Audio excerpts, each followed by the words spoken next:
Bom dia, boa tarde, boa noite e até boa madrugada para você que está vendo esse vídeo a qualquer hora do seu dia.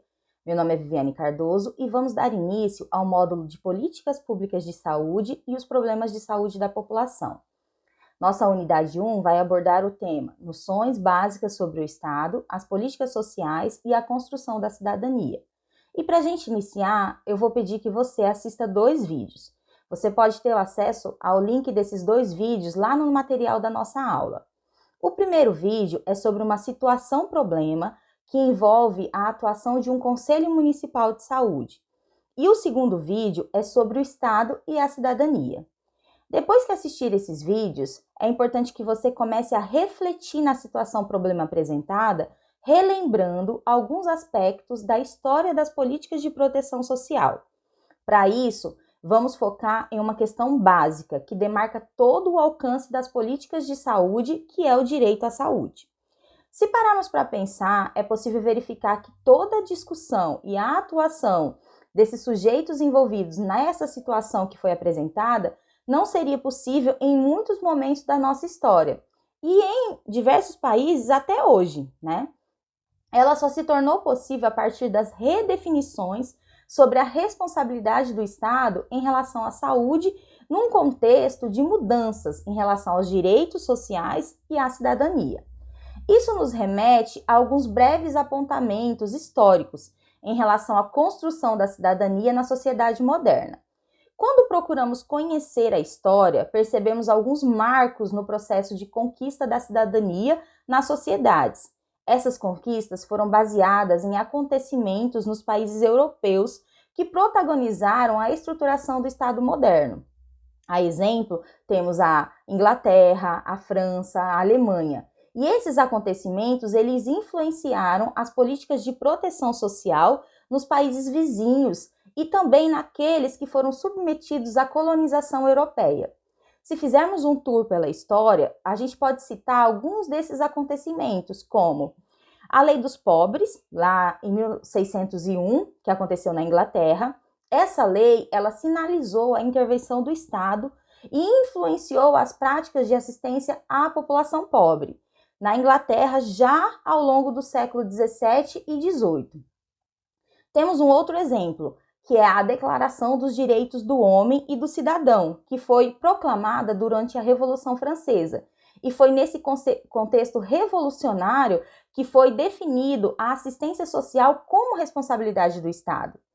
Já um terceiro exemplo são as ideias da polícia médica, na Alemanha, já lá no período do mercantilismo. E foi nesse contexto, marcado por revoluções sociais, que surgiu e se consolidou lá na Alemanha, na metade do século XIX, o modelo de previdência, que é o modelo que a gente conhece até hoje e que serviu de referência para muitos países. Mas por que estamos discutindo isso? É importante que a gente compreenda que essas iniciativas, elas tinham em comum a preocupação com a população pobre, que eram a maioria nessas sociedades. Mas além disso, além do caráter benemérito, o caráter de bondade, que é presente na cultura da caridade religiosa dessas sociedades, essas iniciativas, elas estavam voltadas principalmente para controlar a ameaça que esta parcela da população representava à ordem social. E assim buscavam meios de torná-los produtivos para o enriquecimento dessas nações em questão.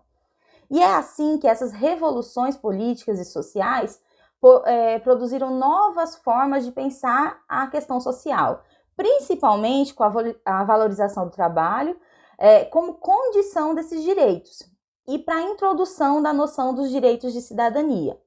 Então, o modelo de bem-estar baseado na concepção de seguridade social, que preconiza o acesso universal aos benefícios e ao financiamento público dessas ações, ele se constituiu na forma mais reconhecida de promover justiça e bem-estar nas sociedades capitalistas, apesar dos ataques que essas políticas sofreram desde os anos de 1970, 1980, por parte dos defensores das ideias neoliberais. Essa compreensão inicial ela é importante porque precisamos entender o direito à saúde em contextos de mercado. Você já pensou que a efetivação da cidadania e dos direitos sociais nos países capitalistas tem se feito em meio a contradições próprias a esse modo de organização social da produção? O debate central em torno do direito à saúde, ele polariza as posições ideológicas distintas. De um lado, a gente tem os liberais, né, que situam esse direito à saúde como um bem mercantil a ser adquirido pelos indivíduos em função do seu poder de compra. Portanto, como se o direito à saúde fosse uma mercadoria e não apenas um direito. E de outro lado, nós temos os socialistas, né, ou social-democratas, que entendem tal direito como um bem público, acessível a todos e garantido pelo Estado, independente do poder de compra de cada indivíduo. A instituição desses direitos nos países capitalistas, ela assumiu diversos arranjos institucionais e conformou diversos modelos de bem-estar social, com diferentes modos de inserção no setor privado, né, na prestação desses serviços. Um exemplo disso, né, um exemplo bem comum, é o do país, Cuba, que ele acaba se destacando no contexto da saúde mundial como referência entre os sistemas de saúde, principalmente pelos excelentes resultados obtidos, né, na atenção primária. Para ampliar o seu conhecimento e a sua compreensão sobre os sistemas de proteção social e de saúde em diferentes países, você pode estar assistindo o documentário SICL, SOS Saúde. Esse documentário, o link desse documentário, ele também está disponível no nosso material de estudo.